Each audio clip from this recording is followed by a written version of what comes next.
Everything looked peaceful. The boxes were packed neatly in the hallway, stacked by height, labeled in Ellie's steady handwriting. Games and snacks, kids' clothes, kitchen supplies. She'd spent the morning folding and refolding the towels for the cabin bathrooms, making sure each set matched. Jared liked things orderly. Madison pretended not to care, but Ellie knew she noticed. The Adirondacks had been Tom's favorite place.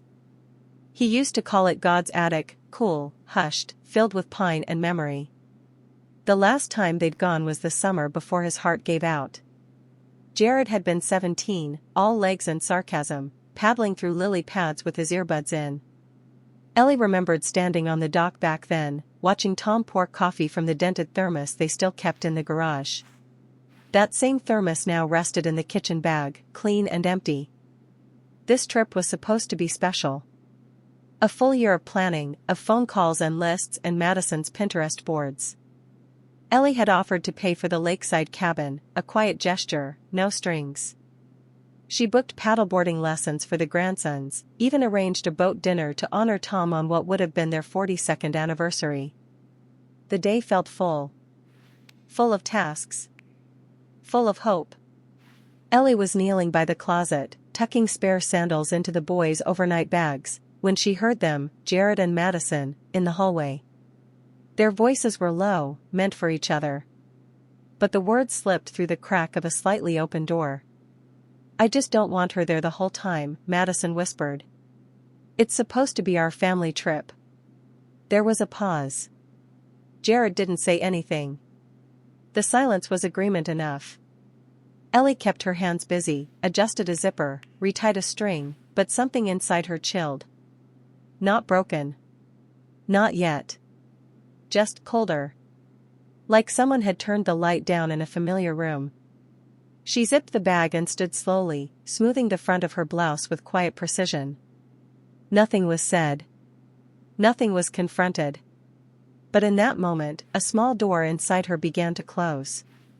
Not with anger. With knowing.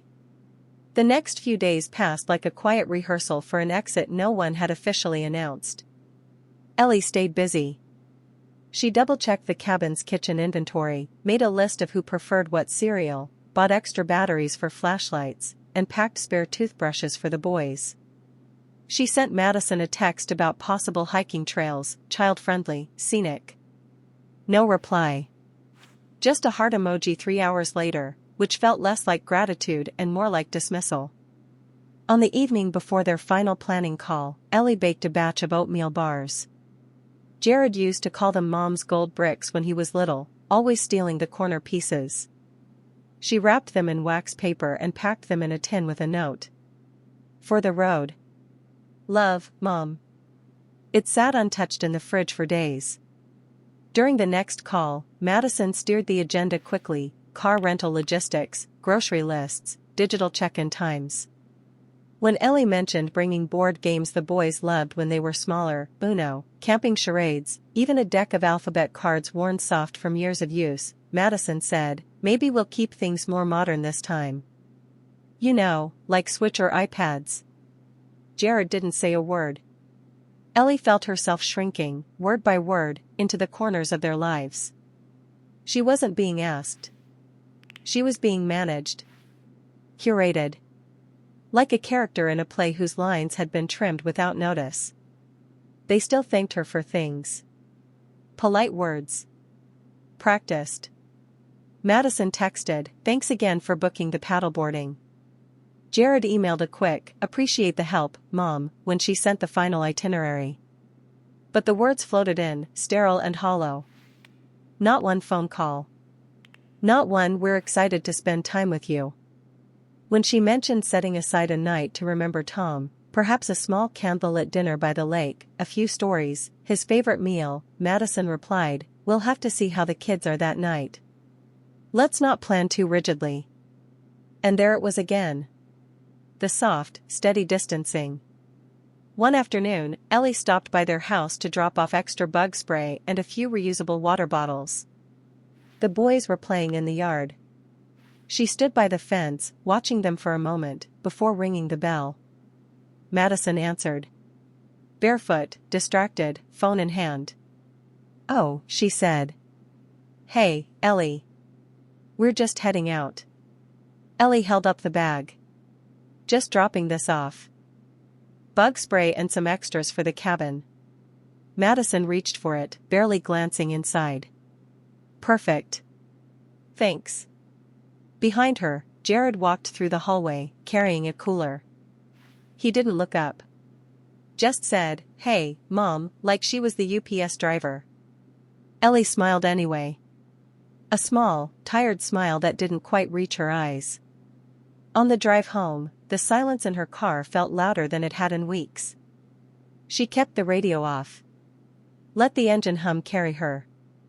Once home, she placed the spare cabin keys on the hall table, beside a stack of folded dish towels and the laminated packing list she had printed and color-coded. She moved slowly, deliberately. Each task checked off like a promise fulfilled, even if no one had asked for one. Later that evening, she sat on the porch with a cup of tea, the same kind she and Tom used to drink after dinner, chamomile, with a splash of lemon. The air smelled faintly of pine and soil, and the breeze nudged the wind chime gently. She stared at the untouched welcome baskets on the table beside her. She had wrapped them in clear cellophane, tied each with a ribbon. Inside were little notebooks for the boys, custom-made maps of the hiking trails, marshmallow sticks, and a hand-labeled jar of cocoa mix she used to make every winter. She looked at the one labeled Jared and Madison for a long time. Then reached over and untied the ribbon. She took out the map and folded it into a square, tucked it into her cardigan pocket. The rest stayed where it was. Inside, the photo of Tom still sat on her mantel. She looked at it now and whispered quietly, "They don't see me anymore, Tom." And she said nothing else. It happened 2 nights before departure. Ellie had just come in from her garden. Her knees ached from the crouching, and her gloves were streaked with soil. She'd trimmed the mint, gathered the last sprigs of thyme. Tomorrow she'd prepare the marinade Jared always liked for grilled chicken. The recipe had been Tom's, a quiet thing passed from father to son, and then carried gently by Ellie's hands through the years. The house was quiet. The kind of quiet that comes with late summer evenings, warm air settling, dishes already put away, the kettle rinsed and inverted on its drying rack. Ellie moved through her routine slowly, the way one does when the heart is full of plans. The dining table was already lined with labeled bags. Swim trunks, floaties, bug repellent, 2 extra ponchos, just in case. A pile of folded sweatshirts with ironed-on decals sat to one side. She'd designed them herself, little evergreen trees framing the words Adirondacks 2025, the Callahans. Sizes small to extra large, with one in each person's favorite color. Her phone buzzed, screen lighting up beside her. She reached for it without thinking. The message came from Jared. Just one sentence. "Mom, stay home. This trip is just for our family." No salutation. No explanation. Not even a punctuation mark at the end. It landed not like a hammer, but like frost, quiet, sudden, stealing the warmth from the room before you realize it's happening. She didn't respond right away. The silence stretched long. Her hand still rested on the framed photo of Tom she had just pulled from the bookshelf, planning to pack it carefully in a cushioned wrap, to place it on the table during the boat dinner. She had even arranged for a moment of silence, a soft toast under the stars. Her thumb brushed the edge of the frame. It trembled slightly. Then the phone buzzed again. A follow-up. From Madison. "We hope you understand. It's just better this way, for everyone. Less complicated." Ellie stared at the screen until it dimmed. Then she pressed the side button, locking it. No crying. No fury. No pacing or muttering or angry calls returned. Just quiet. She stood up, walked to the guest room where her suitcase sat zipped and ready, the lavender sachet tucked inside still fresh. Slowly, she reached down and closed her fingers around the handle. Then she let go. She opened the top flap and removed the stack of Tom's letters she had planned to read by the lake. She held them for a moment, ran her fingers along the paper edges. Each one dated, each one sealed after his passing. A ritual they'd created together. One letter for each year she might have to face alone. Then she walked down the hall to the study. There, on the bottom shelf, beneath the insurance documents and tax folders, was the green leather binder marked Family Trust. She slid it free with both hands. Dust floated up in a thin halo. Back at the kitchen table, she laid it open in front of her and began reading, not as a mother, not as a widow, not as the generous facilitator of someone else's happiness, but as a woman with rights. With clarity. With choice. She made tea and let it steep too long. It went cold on the table beside her. Hours passed. The sun lowered. The binder filled with sticky notes, her pen dancing quietly in the margins. Not once did she raise her voice. Not once did she fumble. She was not reacting. She was remembering. Remembering all the times she said yes. Paid quietly. Rearranged her plans. Smiled through being overlooked. Remembering the birthday last year when they sent a group text but didn't call. Remembering when Jared said she needn't worry about a will, we'll figure it out later, Mom. Don't stress. Remembering when Madison told the boys gently that Grandma would be too tired for the beach that day, when Ellie had been standing right there, holding her sandals. By the time the moon had risen fully and the wind had shifted outside, Ellie had read every page. She had underlined her intentions. She had remembered her power. She walked to the fireplace and lit a small taper. Not for warmth. For light. Then she whispered, "I see," as though Tom were beside her. And began writing the first email, to her attorney. The next morning, Ellie rose before the sun, though she hadn't truly slept. Her eyes were dry, not from tears, but from stillness.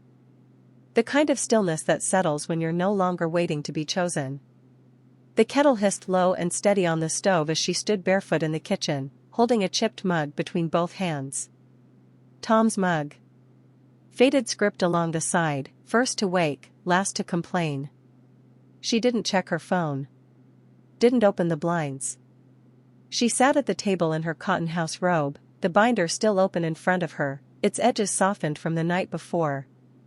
Beside it lay her notebook, each page now marked with careful annotations, account names, transfer instructions, legal terms copied in her neat cursive. At 7:12 a.m., she called the attorney. Left a message on the office line. "Good morning, Patricia. It's Ellie Callahan. I'd like to initiate the updates we discussed. Please proceed with the amendment clauses.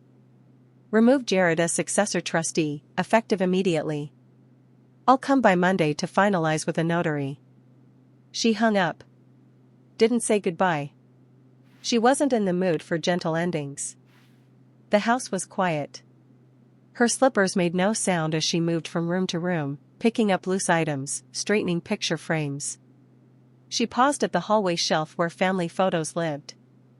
There was one from last Christmas, Ellie between Jared and Madison, the boys in front, all in matching flannel. The frame felt colder in her hands now, the smiles on their faces thinner than she remembered. She didn't put it back. Instead, she slid it into the linen drawer. By noon, Jared's texts had started. "Hey, can we talk? About the trip. I know it was sudden. Mom?" Ellie didn't respond. She was in the garden, clipping basil.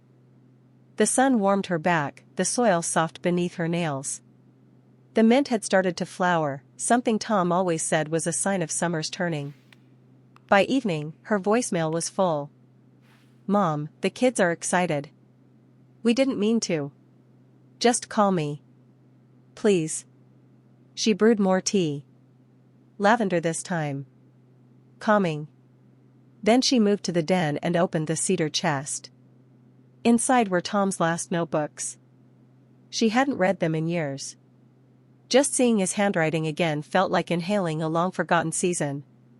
She read 3 pages slowly. His list of camping gear. A quote from a book he'd underlined. A draft of a letter to Jared, dated the year he turned 30. Half finished, but steady. Be the kind of man who carries more than he complains. She read that line twice. Jared had once been that kind of man. Or maybe he had only borrowed the shape of one for a time. In the afternoon, Ellie called the financial office handling the vacation fund. Spoke plainly. Asked to freeze all linked transactions. No explanation. Just facts. Yes, Mrs. Callahan, the voice on the other end said. We can pause all disbursements until further notice. Do it now, she said. When she hung up, she folded the printout of the cabin itinerary and slid it into the back of a drawer. Outside, the mail truck passed. It didn't stop. Ellie watered the porch plants anyway. Madison posted a selfie that evening, her and the boys in matching caps, luggage behind them, airport sign in the distance. Captioned, #family-getaway #justice #Adirondacks bound. Ellie saw it. But didn't engage. No comments. No likes. No text sent. Instead, she laid out 2 slices of bread and made a sandwich the way Tom used to like it, cheddar, apple slices, a bit of mustard. She ate it slowly, one bite at a time, watching the light fade across the kitchen tiles. The night ended without drama. Just folded laundry, lukewarm tea, and the soft creak of stairs as she moved from room to room turning off lights. She didn't cry. Didn't speak. She simply moved through the quiet like someone who had finally remembered her own name. The morning of departure came with fog clinging to the tops of the trees. Ellie stood at her kitchen window watching the branches sway lightly in the stillness, coffee in hand. She didn't rush. Didn't check the time. But she knew it was just after 7 a.m., about the same time Jared's family would be walking through airport security. She opened her laptop with deliberate calm. Her fingers were steady as she signed into her banking app, navigating to the section labeled Vacation Fund. A familiar screen appeared, years of planning, monthly deposits, earmarked expenses labeled Family Cabin, Boat Dinner, Paddleboards, and Groceries. At the top of the page, Linked Transactions, Active. A single toggle offered the choice. Freeze all linked transactions? She clicked yes. There was no thrill in it. No defiance. Just finality. She sat for a while afterward, sipping her coffee. The room was still. She looked around at the space she had kept for decades, walls painted by Tom's hands, shelves filled with small, weathered objects, an ashtray from Montreal, a carved bird from their honeymoon, faded Polaroids tucked in frames too wide for their pictures. This was her home. Not something borrowed. Not something she needed permission to exist in. At 7:58 a.m., Ellie dialed her attorney. The phone rang twice before Patricia picked up. Ellie, she said gently. I got your message. I'm ready, Ellie replied. Please initiate the updated clauses for the trust. Effective immediately. And I'd like Jared removed as successor trustee. There was a pause on the other end, brief, respectful. I'll have the papers ready this afternoon. We'll file Monday. Thank you, Ellie said. Then she hung up. It was only then that she allowed herself a small exhale, the kind that shudders through the body when a burden has finally been named. At 8:12 a.m., the first message came.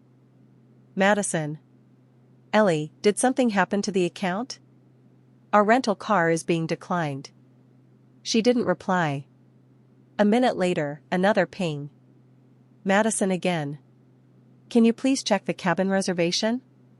They're saying the card isn't going through. A voicemail followed. Jared this time. His voice rushed, clipped.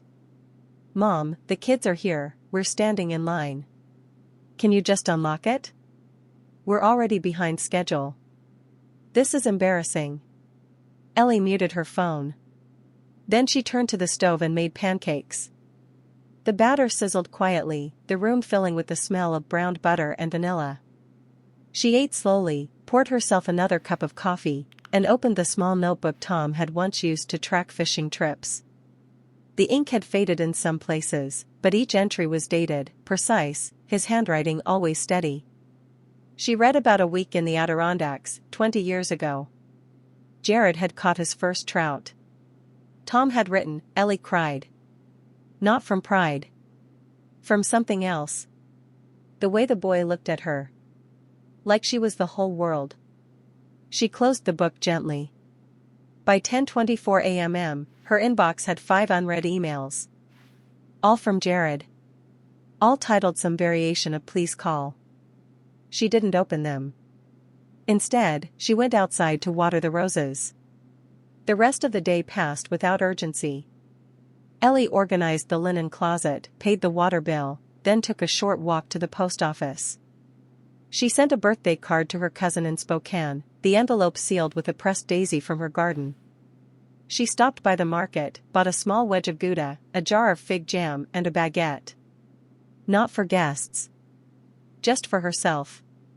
Later that evening, she sat on the porch, wrapped in the same shawl she used to wear when Tom was alive. The wind had picked up slightly. The chimes sounded again. The light faded over her yard in soft amber hues. Inside, her phone remained silent. Still muted. Still blinking. She didn't unmute it. She simply sat and let the silence stretch. And for the first time in many years, it didn't feel like loneliness. It felt like a room she had reclaimed. By Sunday morning, the texts had shifted tone. Gone was the urgency of departure day logistics. In its place came confusion, then irritation, and, eventually, panic. Mom, we don't know what happened with the cabin key code. They say it was cancelled. Did you book with someone else? Can you please just send a screenshot or something? Madison's really upset. The boys are crying. This is a disaster. Ellie read none of these as they arrived. Her phone sat on the hallway table, face down. The screen flickered from time to time, each buzz like a skipped stone across a still lake. She didn't move to catch it. She had laundry to do. Outside, the weather was mild and drowsy. The kind of day meant for open windows and slow movements. She made the bed with clean sheets, folded the throw blanket from the den, and placed the ironed family t-shirts back into the linen closet, still wrapped in their individual ribbons.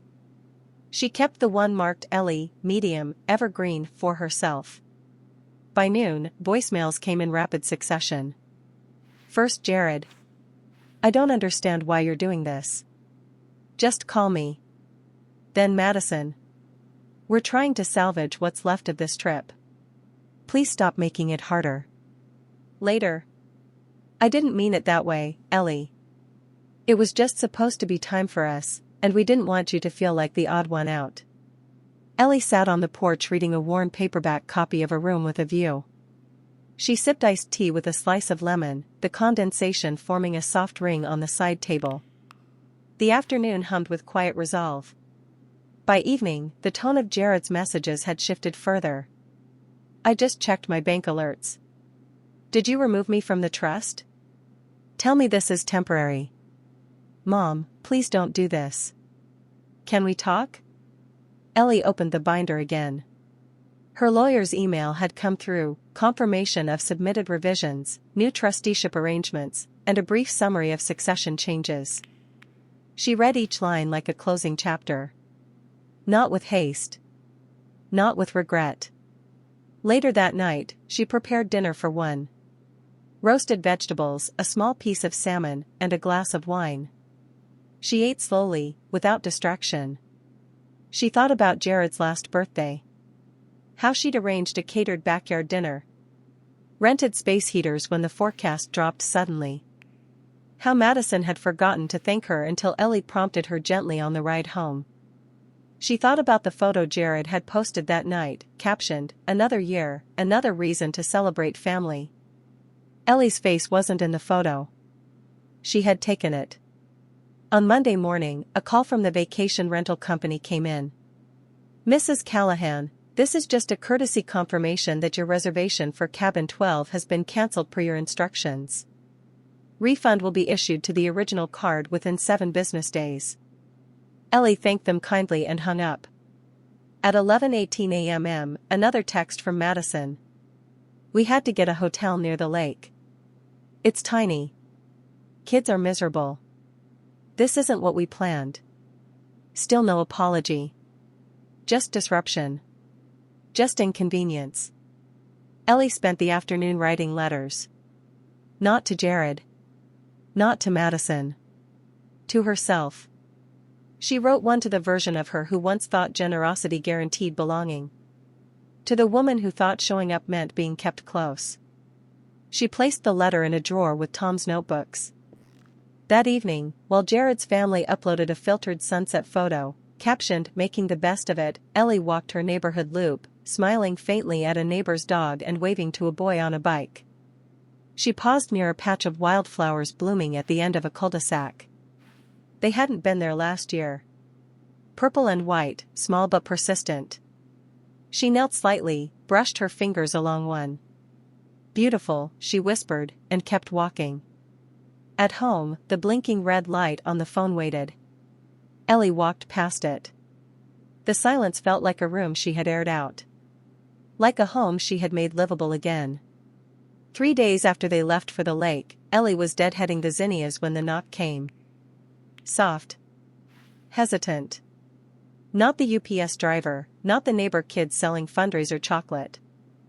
She rose slowly, wiped her hands on her apron, and opened the door. It was Jared. His shoulders slumped under a faded sweatshirt, hair unkempt, the kind of tired that sits behind the eyes. He didn't look like the man who once wore a boutonniere at his wedding or knelt by his boys to tie their shoes before school plays. He looked smaller. "Mom," he said. Ellie didn't speak. He shifted his weight. "I came alone. Madison stayed at the lodge with the boys. They're swimming or eating cereal or... I don't know." He tried to laugh. It didn't land. Ellie stepped aside. He didn't come in. Just lingered in the doorway, like he wasn't sure where he belonged. "We messed up," he said eventually. "I know that doesn't fix it. But I wanted you to hear it." Ellie nodded once. Jared stared at the floor. "Madison," he paused, reworded. "We weren't trying to hurt you. We just thought we needed space. It's been a rough year, and she said maybe a quieter trip would help us reconnect." I should have said no. Ellie didn't correct him. He looked up. "Can we talk about undoing the changes? To the trust? To the accounts? Maybe not now. Just think about it. The boys love you." There it was. Not cruelty. Not even entitlement. Just expectation, still baked into his voice, like warmth owed. Ellie met his eyes. Her voice, when it came, was soft. "I've already thought about the boys." He blinked. "What does that mean?" Ellie didn't answer. Instead, she stepped back and gently, quietly, closed the door. Not slammed. Not locked. Just closed. Jared didn't knock again. Through the window, Ellie watched him stand on the porch for a minute longer. Hands in pockets. Face turned to the garden. Then he turned and walked down the steps, shoulders pulled in against the wind that had begun to pick up through the trees. She made tea. Sat at the table. Tom's photo leaned against the salt shaker, his smile fixed and gentle. She reached out and straightened the frame. The rest of the day moved like it always had, quietly. She read on the porch, made a pot of lentil soup, called her friend Marie to check on her husband's hip surgery. No one else came by. No more calls. No fresh attempts. That night, as she brushed her hair in the bathroom mirror, Ellie saw something new in her reflection. Not resolve. That had arrived long ago. What she saw was distance. Not between her and them. But between who she had been and who she was now. She turned out the light and went to bed without setting an alarm. She didn't need one anymore.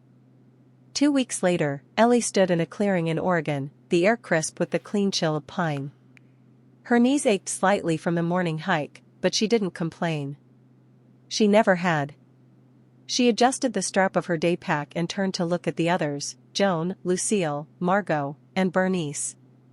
They stood a few paces behind her, catching their breath, laughing over something Margot had said. They were all older women, widows, grandmothers, sisters. The kind of women who wore good walking shoes and knew how to make a pot of soup stretch through a storm. None of them had vacationed in years. None of them had been invited to either. The cabin they stayed in wasn't fancy. Just wood-paneled walls, creaky floors, a stove that took its time warming up. But it was quiet, and the windows opened wide onto trees that danced in the wind like they had no audience. The porch faced west, and every evening, they gathered there with mugs of tea or cheap red wine, wrapped in blankets, their laughter rising like the smoke from the fire pit below. They'd come together through the book club Ellie had joined the previous fall. They were readers first, but what grew between them wasn't about novels. It was about the long pauses after certain passages. About the way Bernice once said, "I never got to take the trip I promised myself." And how no one spoke for a long time after that. So when Ellie proposed the idea of a getaway, somewhere far, somewhere green, somewhere without children or complicated silences, they said yes. Ellie organized it. Quietly, but completely. She paid the deposit, sent links to gear lists, arranged car shares. She didn't mention the trust. Didn't mention Jared or the cabin in the Adirondacks. She didn't need to. They all had their own stories. On the second night, they toasted marshmallows by a fire Tom would have loved. They sat in low chairs, their knees warm, their hearts loose with the ease of being in a place that required nothing from them but presence. "I haven't laughed like this in 20 years, Joan said, wiping her eyes. Lucille nodded. "I forgot what it felt like to hear nothing but wind and women who don't need anything from you." Bernice poured a second glass of wine. "To vacations where we are not the caretakers. Not the chauffeurs. Not the checkbooks." They raised their glasses. "To peace," Ellie said softly. No one took photos. No hashtags. No matching t-shirts or filters. Just the crackle of wood and the sound of the river in the distance. Later that week, they hiked up to a ridge overlooking a lake so still it looked like poured silver. They didn't speak as they stood there. The silence wasn't heavy. It was sacred. Ellie felt Tom in that silence. Not like a ghost, but like a memory settling comfortably on her shoulder. She whispered his name once. The wind didn't reply. But it didn't need to. That night, as the others slept, Ellie stood on the cabin's porch alone. The stars were more than she expected, sharp, close, countless. She wrapped the evergreen t-shirt around her waist like a sweater and pulled her shawl tighter. She wasn't thinking of Jared. Or Madison. Or the messages she no longer opened. She was thinking of the future. Not in large, sweeping plans, but in tiny ones, the herb garden she might expand. The new shelves she wanted to build in the den. Maybe even that memoir she once joked about starting. This wasn't revenge. This wasn't escape. It was return. To herself. To the version of Ellie who didn't wait for someone else to define what she was worth. She took a slow breath and went inside, where the others slept in quiet warmth. Ellie was folding laundry when the email came. The notification lit her phone screen briefly, a name she hadn't seen in weeks, though it lived beneath nearly every bruise she'd carried lately. Madison Callahan. Subject line, just a note, please read. Ellie stood still for a moment, her hands resting on the sleeve of a flannel shirt. The laundry basket was full of soft cotton and memory, things that had belonged only to her, worn down at the elbows and mended without fanfare. She carried the phone to the kitchen table and sat down. The message was long. Madison wrote with a tone that teetered between apology and performance. It was careful, shaped like remorse, but too polished, too balanced. It opened with pleasantries, "Hope this finds you well, we're back home, the boys are settling in." Then moved into confession, "We may have made some mistakes around the trip." It was a stressful time, and Jared and I weren't on the same page. Ellie read on. Madison spoke of intentions, of temporary misunderstandings, of a desire to repair trust moving forward. But the heart of the email, the pulse that beat loudest, was buried in the third paragraph. When things settle, perhaps we can revisit the trust. Jared was hurt, and we know that decisions made in pain aren't always final. That was the ask. Re-inclusion. Reinstatement. Return. Ellie read the message twice. Once for its words. Once for its silences. It never said sorry. It never asked how she felt. It never mentioned the door closed quietly. Or the suitcase that remained by the door, never unpacked. Or the frame of Tom's photo that sat, still, untouched. She didn't reply. She didn't forward it to her attorney. She simply swiped left, and deleted it. The screen went blank again. Clean. Later that afternoon, she walked to the community garden where she'd begun volunteering. She planted thyme and rosemary, greeted the woman 2 plots down who was growing sunflowers for the first time. They talked about soil. About mulch. About nothing. No one asked what she had left behind. That evening, she returned home, opened the windows, and let the breeze fill the house. It smelled of sage and cedar and warm earth. On her way to the porch, she paused in the hallway, beside the drawer where the family photos once lived. She didn't open it. She didn't need to. Some stories, once closed, don't belong in frames anymore. They belong in the silence after a storm. A silence that does not ask to be broken. The river moved slowly that morning, like it had nowhere to be. Ellie stood at its edge, her boots resting on the dark, damp stones. The wind moved through the pines with a low hush, not loud enough to disturb the quiet, but certain enough to fill it. She tucked her scarf tighter around her neck and closed her eyes for a moment. It was Tom's birthday. She had written his name in the sand with her shoe, just once, just enough to see it there, then let the water take it away. Above her, the sky was turning gold, the kind of gold that belongs only to early morning or late summer or quiet goodbyes. She listened to the soft lapping of the river along the banks and let it echo back into her chest. No texts. No calls. Just peace. She didn't think about Jared. Not about his silence. Not about his ask. Not about the photo he had recently posted of the boys at a pumpkin patch, with a caption that read, "So grateful for the ones who show up." No tag. No mention. Just message. Ellie had seen it. And she had simply looked away. That kind of pain no longer required a response. She stepped closer to the water, her coat brushing against her legs, her breath visible in the cold. She knelt and ran her fingers through the current, cold and steady and endless. When she stood again, the scarf slipped slightly from her shoulders. She didn't fix it.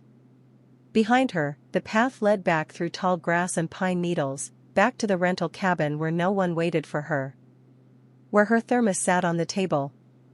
Where her book lay open to the last page she had finished.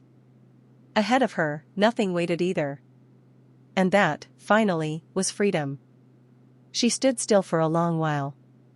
Then turned, slowly, deliberately, and walked away. Not out of anger. Not to make a point. But because there was nothing left to prove. She had tried. She had given. She had trusted. And when the time came to leave, she left with the quiet certainty of someone who had learned, at last, that peace is not something you earn through usefulness. It is something you choose by no longer standing where you are unseen. The sun crested the horizon. And Ellie didn't look back.